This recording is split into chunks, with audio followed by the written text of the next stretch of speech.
In this video, we'll discuss the superorganism concept. This is the idea that an insect colony, like a honeybee hive, is one single organism. Scientists are split between those who like the idea of the superorganism and those who don't, but I think most honeybee biologists support it. I know I do. Let's get started.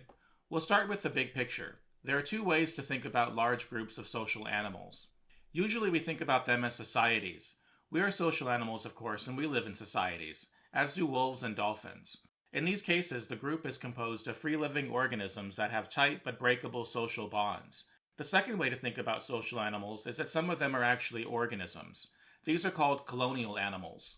Here, the entire group is usually descended from one individual, the mother. This is not true for people or wolves, obviously. Moreover, members of these colonial groups may be highly specialized, often to the extent that they cannot live on their own. Again, this is not true of animals we think of as living in societies, no matter how complex the society. To go a little deeper, let's contrast the nature of a colonial group with that of the cells in your own body.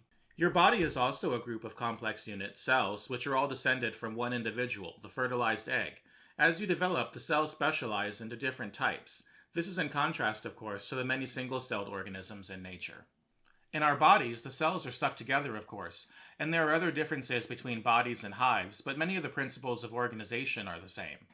One cell outside of your body, for example, quickly dies because it's a cog in a machine. It's not a complete organism. It cannot be broken off from the group and still function. Likewise, an individual honeybee dies and cannot reproduce outside the hive because it too is a cog in a machine. The machine here is an analogy for an organism, of course. We're starting to get the basic idea, but let's dig deeper and really explain how powerful the superorganism idea is. The evolutionary foundation of the superorganism concept is that there is convergent evolution between an insect colony and a body like our own. Let's unpack this down to everyday language.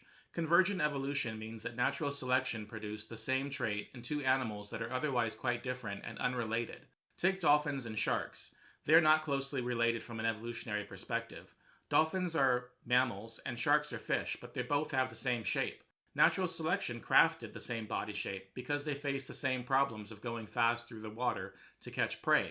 Their shape is one that evolves over and over whenever the problem is how to maximize the rate of movement of a large predator through water. For the superorganism idea, the basic premise is that a beehive is basically an organism in which the individual units are themselves complex organisms. In other words, in a body like our own, billions of cells are organized into a system that maximizes the output of work. Likewise, in a cell, tens of thousands of bees are organized into a system that also maximizes the output of work. Thus, the common problem is maximizing the productivity of a large number of cooperating individuals, such as in an assembly line. The design that natural selection produces in such cases involves division of labor coupled with communication to achieve cohesive cooperation. To make it plainer, if we consider our own bodies, then the basic design is anatomy and physiology. Anatomy refers to cells being specialized into organs that play limited roles in the body. Your liver is composed of specialized cells, for example, and so are your kidneys.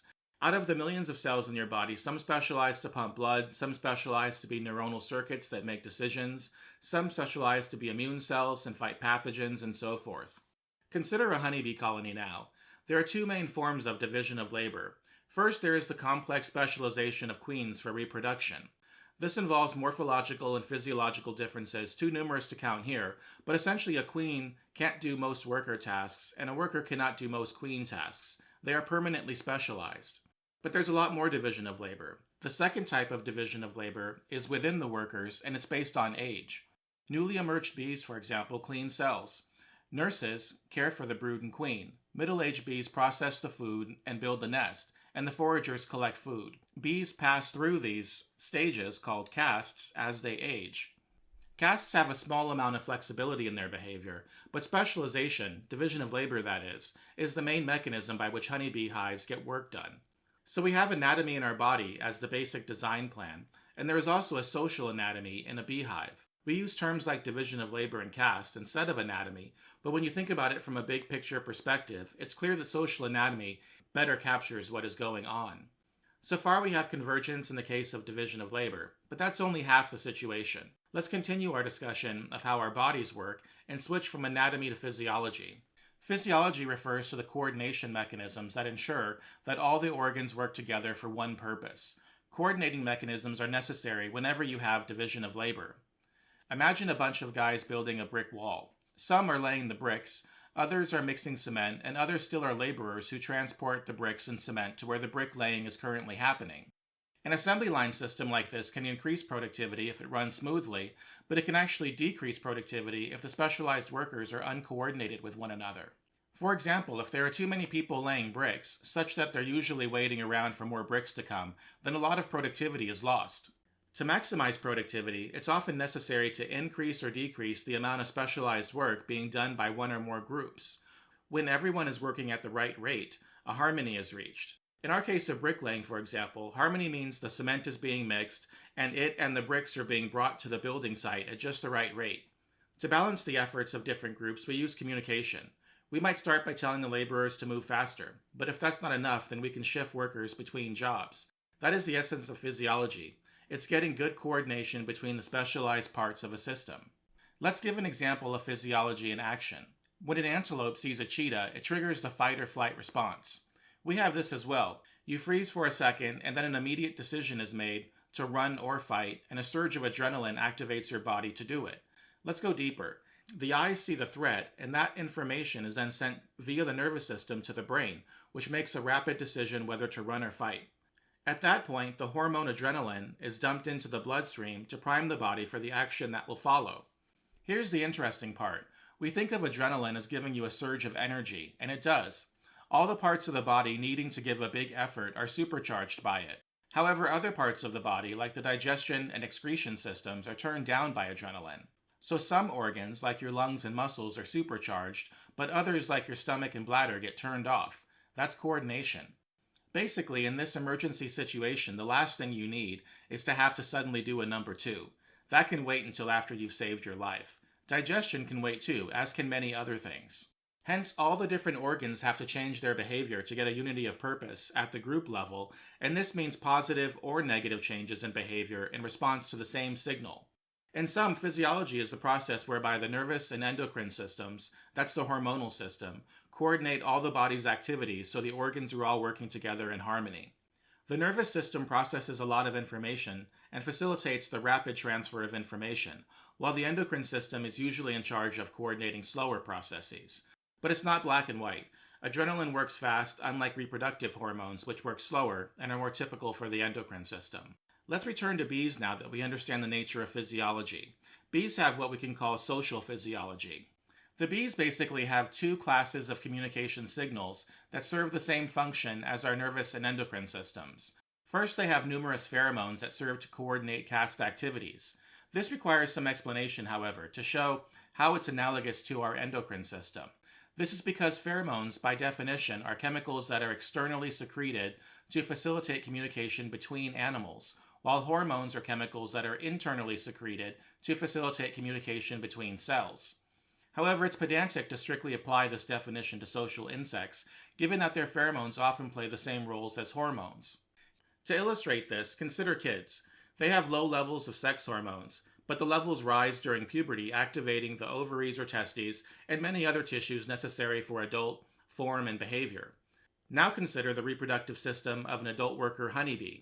The worker's ovaries are suppressed when the hive has a healthy queen because the queen produces a pheromone called QMP, which plays a large role in turning off the worker's reproductive system.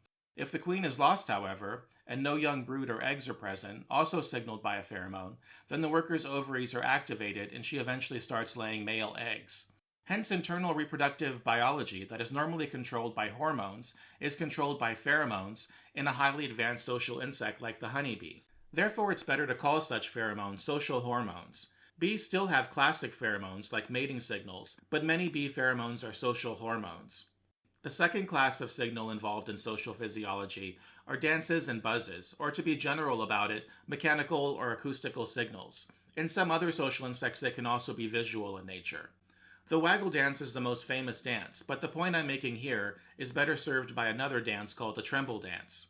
In short, honey production in bees works via an assembly line. Foragers collect the nectar, but middle-aged bees process it into honey. When there are insufficient nectar processors, the middle-aged bees, the honey collectors, the foragers, stop collecting nectar and produce tremble dances, which activate more nectar processors. The dance thus coordinates the work of the two castes. Mechanical signals allow for rapid communication and processing of a lot of information, so it's tempting to relate them to our nervous system, but that is probably a stretch. It's better to think of these signals as an idiosyncratic way of solving some of the same problems solved by our nervous system.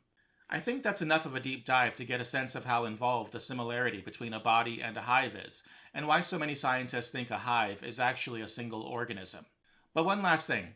Some people are put off by the term super and superorganism. It seems to imply that social insect colonies are super complex or advanced. It's actually the opposite. A beehive is a simple organism comparable in complexity perhaps to a jellyfish or a sea star. These are amongst the simplest organisms. They have a handful of specialized cell types and several dozen coordinating signals. Social insect colonies are comparable in their complexity. Mammalian bodies, in contrast, have hundreds of cell types and unbelievably complex endocrine and nervous systems. Nevertheless, a sponge or jellyfish is just as much an organism as we are. Complexity has nothing to do with it. For the superorganism, the super term refers to the fact that the organism is composed of bodies that are themselves quite complex, not that the resulting organism is complex. Well, that's it. I hope you enjoyed this video. If so, please like and subscribe. See you next time.